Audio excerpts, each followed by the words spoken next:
آج کا خاص عمل جو رمضان المبارک میں کیا جاتا ہے، اس کے ساتھ ایک خاص وظیفہ پڑھا جاتا ہے اور ساتھ ایک خاص اسم پڑھا جاتا ہے۔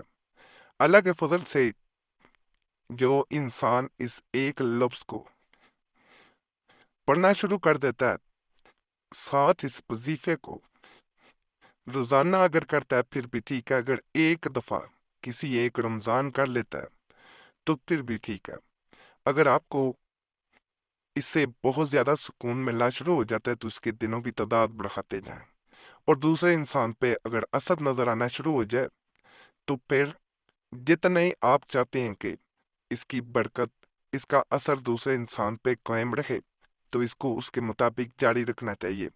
خاص عملیات میں سے ایک ہے دوسرے انسان کے لیے جہاں کوئی چیز، کوئی راستہ آپ کو نظر نہ آ رہا ہو کہ وہ واپس آئے آپ کی طرف، اس کے دل میں محبت پیدا ہو اور وہ ہمیشہ آپ کا بن کے رہے، تو پھر اس صورت میں اس عمل کو کر لینا آپ کے تمام مسائل کا حل ہے جو کہ اس انسان سے جڑے ہوئے ہوں۔ آج کے عمل کے بارے میں احمد ظہوری کہتا ہے کہ کسی بھی عمل کا اثر اس کے دن اور لمحات کی مطابقت سے بڑھ جاتا ہے، اور میں نے اپنی زندگی میں دیکھا ہے کہ ماہ رمضان المبارک میں کیے گئے وظائف کا اثر بھی کئی گنا زیادہ ہو جاتا ہے۔ اور جہاں تک بات کی جائے کسی انسان کو پانے کی، تو یہ متجزل وظیفہ کی تاثیر کو میں نے سب سے منفرد پایا۔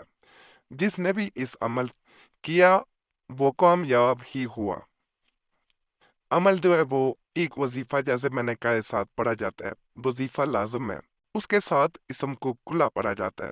اسم میں پہلے بتا دیتا ہوں، یا ودودو پڑھا جاتا ہے، کثرت سے پڑھنا ہے، اٹھتے بیٹھتے روزے کی حالت میں ہو پھر بھی پڑھے، اگر روزہ نہیں رکھا ہوا یا افطار کر لیا پھر بھی آپ نے اسے پڑھتے جانا ہے۔ کہا جاتا ہے جیسے رمضان المبارک شروع ہوتا ہے، مغرب کے بعد رمضان المبارک شروع ہو چکا ہے، تو آپ نے اسے شروع کر دینا، اس کے بعد اسے شروع کیا جا سکتا ہے۔ اللہ کے فضل سے رمضان المبارک کی برکت سے اس ماہ مبارک کے ایسی تاثیر ہے، ایسی برکتیں ہیں، ایسی رحمتیں ہیں کہ انسان جن کو گن بھی نہیں سکتا۔ ایسا اثر کسی عمل کا پہلے آپ نے شاید نہ دیکھا ہو۔ اس ماہ مبارک میں کوئی بھی جب انسان وظیفہ کرتا ہے، انشاءاللہ اس میں کامیابی ملتی ہے، مقصد جائز ہونا چاہیے۔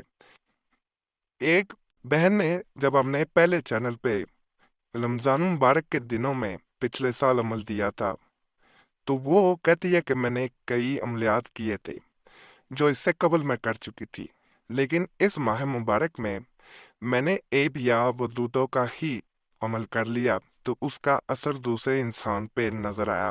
اس کی وجہ ہے کہ انسان کی اگر نیت ٹھیک ہے، مقصد جائز ہے، تو انسان کو کامیابی ملتی ہے۔ وہی بہن کہتی ہے کہ میں نے آپ کا بتایا ہوا ایک عمل جو کہ ایک آیت مبارکہ کا وظیفہ تھا، ساتھ ایک اسم تھا جو کہ یا ودود کا ہی تھا، اس کے ساتھ پڑھا، تو جو میرا مقصد تھا کسی انسان کو پانے کا وہ پورا ہوا۔ تلسمات رفیق کتاب میں سے یہ عمل دیا جا رہا ہے۔ اس کتاب کا اس چینل پہ پہلا عمل ہے۔ اس میں جتنے بھی محبت سے متعلقہ یا کسی انسان کو پانے کی چاہت کے اپنے مقصد میں کامیاب ہونے کے عملیات بتائے گئے ہیں، بڑے پر اثر ہیں۔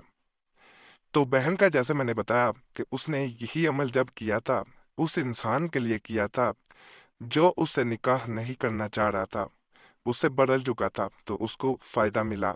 اسی طرح ایک اور بہن نے پچھلی بار جب عمل دیا گیا تو اس نے رمضان المبارک کے چند ہمارے عملیات کیے تھے، اسے بہت فائدہ ملا تھا۔ اب دوبارہ اس نے رابطہ کیا کہ رمضان المبارک میں کیے جانے والے چند خاص اعمال دیجیے گا جن سے میری ایک کزن ہے اس کو بھی فائدہ مل سکے۔ اس نے یہ بھی لکھا ہوا تھا کہ میں نے اس لیے اسے اپنے کیے ہوئے عملیات نہیں بتائے کہ شاید ہو سکتا ہے کہ ان کا اثر کم ہو جائے، کیونکہ کئی ویڈیوز میں آپ کہتے ہیں کہ عمل کے بارے میں کسی کو نہیں بتانا چاہیے، تو ایسی بات نہیں ہے، صرف یہ نہ بتائیں اگلے کو، دوسرے انسان کو، کہ میں نے فلاں عمل کیا ہے تو مجھے فائدہ ملا ہے۔ ویسے آپ کسی کو بھی کوئی عمل دے سکتے ہیں۔ یہ وظیفہ آپ کو نظر آ رہا ہے، وَالْقَيْتُ عَلَيْكَ مُحَبَّةً مِنِّي۔ جس انسان نے